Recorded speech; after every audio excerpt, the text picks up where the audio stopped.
Petite erreur de manip, j'ai mis, stop au lieu de mettre pause sur l'autre vidéo, donc je la ferai en 2 parties, je lâche prise. Donc quand on voit que ça devient, entre guillemets, «compliqué» avec son enfant, heu, les les enfants sont nos antennes, mais vraiment. Ils sont nos merveilleux miroirs et c'est, pour moi, c'est vraiment, quelque chose d'incroyable. C'est une chance pour nous de voir quelque chose et de transcender et de se transformer. Donc les signaux, je t'invite à observer ce qui se passe dans ta tête au moment où l'enfant te met en réaction. C'est-à-dire qu'il fait quelque chose qui va amener l'émotion de la colère, de la frustration, peut-être même une explosion. Qu'est-ce qui se passe à ce moment-là dans ta tête? Moi, je sais que quand j'ai fait mon épuisement maternel, heu, avant de faire mon épuisement maternel, quand j'étais en train de plonger dedans, les phrases qui me venaient, c'était: «Ah, mais pourquoi il appuie toujours là où ça fait mal? Pourquoi il fait tout pour me mettre en réaction? Pourquoi il, on dirait qu'il fait tout pour, qu'il est contre moi?» Les autres aussi pensaient qui me venaient, c'était: «Il faut que je prenne 5-6 jours pour moi là, j'ai besoin de 5-6 jours pour moi, j'ai besoin de 5-6 jours pour moi». Je me rappelle, j'arrêtais pas de me répéter ça. Sauf que j'étais là: «Mais je peux pas le laisser 5-6 jours à quelqu'un, je peux pas». Mais je n'osais même pas le laisser à son père. J'étais tellement je m'étais tellement oubliée, tellement quittée que je n'étais plus capable de faire ça. Aujourd'hui, j'ai tellement évolué, merci à moi, d'avoir repris conscience que je suis la chose la plus importante et c'est à ça vraiment que je vais t'inviter. OK, là, peut-être que j'étais pas capable de prendre 5-6 jours pour moi, mais peut-être juste une journée déjà, juste une journée. Donc tout ça, en fait, tu vois, tu as les réponses en toi. Là, je savais que j'avais besoin de temps pour moi, mais j'ai pas réussi. Je savais au fond de moi que j'avais besoin d'aide, mais je n'ai pas réussi à en demander. Parce que j'avais peur que si on me demande si moi je demandais de l'aide et qu'après qu'on me demande de l'aide, j'étais pas capable d'en donner. Donc, vu que je suis pas capable d'en donner, bah, je vais pas en demander. Et comme ça, je m'enfonce encore plus dans mon stress et dans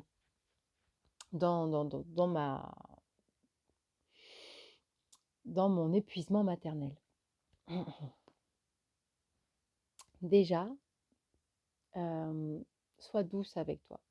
Parce que toi, là, ce que j'ai vécu il y a du coup 2 ans, et mais c'est complètement OK parce que, heu, mon épuisement maternel m'a permis de me rappeler que j'étais la chose la plus importante et que si moi je ne vais pas bien, mes enfants ne vont pas bien. On n'est pas obligé d'aller jusqu'à l'épuisement maternel parce que justement tous ces signaux: «Ah là là, j'ai besoin, pourquoi et nin en fait, notre enfant est là pour nous montrer: «Maman, tu es en train de t'oublier. Maman, là, je ne suis que le reflet de ce que tu ne t'autorises pas à faire». Donc à partir de là, je t'invite vraiment à entrer en toi et mettre en place ce dont tu as besoin pour, pouvoir prendre du temps pour toi, pour pouvoir, être mieux avec toi-même, être beaucoup plus en douceur avec toi, dans le respect de toi-même et tu verras que ça va transformer ta relation déjà de toi à toi et forcément avec l'enfant.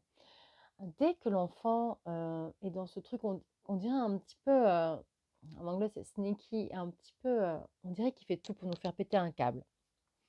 C'est vraiment un reflet de la maman ou papa ne entre guillemets «ne va pas bien» ou en tout cas il y a quelque chose, une émotion que tu n'oses pas, exprimer, un besoin que tu n'as pas écouté, quelque chose que tu ne t'autorises pas à faire.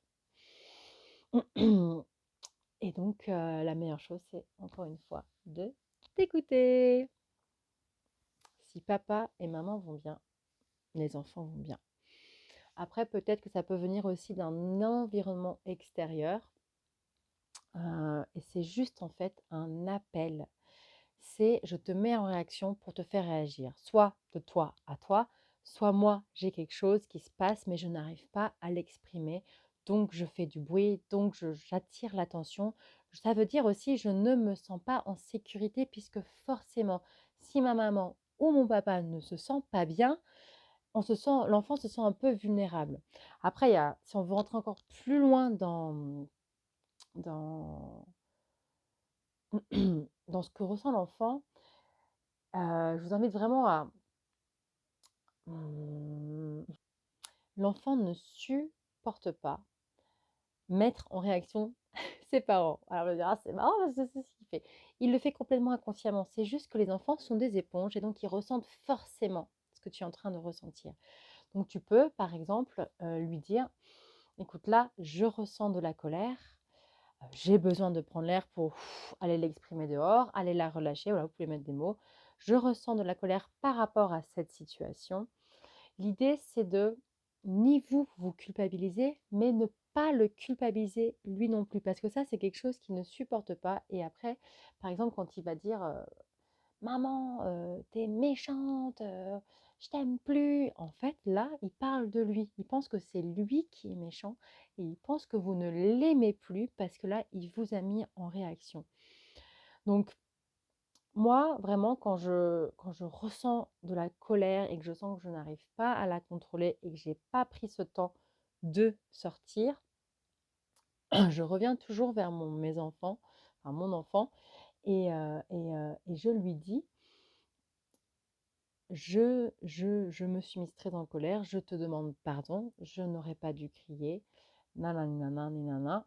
Et je lui explique ce qui me ressenti. Peut-être que lui m'a crié dessus et je lui dis: «Bah, quand tu m'as crié dessus, je me suis sentie agressée, donc je suis, devenue agressive en retour, je te demande pardon». J'essaye de mettre des mots et juste demander pardon, ça, ça relâche tout, ça relâche tout. D'une, lui, de vous avoir vu vous mettre en colère, ça veut dire: «Ah, maman ou papa ressent également de la colère, donc j'ai également le droit de ressentir et d'exprimer ma colère».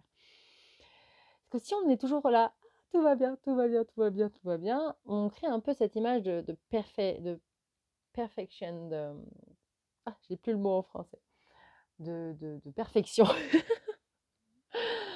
Et donc ça aussi, vous voyez, c'est juste, on est des humains, on est là, on ressent des émotions et c'est OK. Après, là, on lui apprend qu'on peut demander pardon quand on a dépassé une limite, qu'on n'a pas respecté ou qu'on a agressé l'autre. Et bien, c'est OK, voilà, ça se passe. Et donc, on montre qu'on peut réparer. Donc, le fait de verbaliser, je reviens aussi à l'éponge, je me suis un petit peu perdue.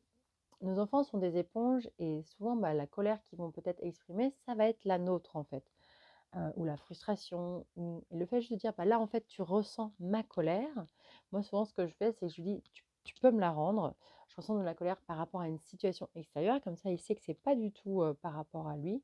Je lui dis que je vais m'en occuper et c'est vraiment ce que je fais après. Je m'en occupe de ce qui me tracasse, de voilà.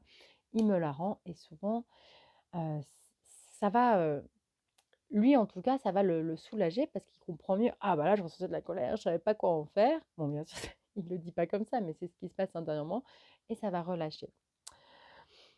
Donc mon meilleur conseil aujourd'hui, par rapport à ces enfants qui sont nos antennes, c'est: prends soin de toi, aime-toi, fais la paix avec toi-même et ton histoire et tout ce qui t'entoure. Accepte la traversée des émotions parce que si tu n'acceptes pas la situation plus la traversée des émotions, tu vas pas pouvoir engager ce processus de guérison pour arriver un jour jusqu'à la paix. Tu as le droit de ressentir de la colère, tu as le droit de ressentir de la frustration et tu as le droit de penser à toi. À bientôt pour une nouvelle vidéo.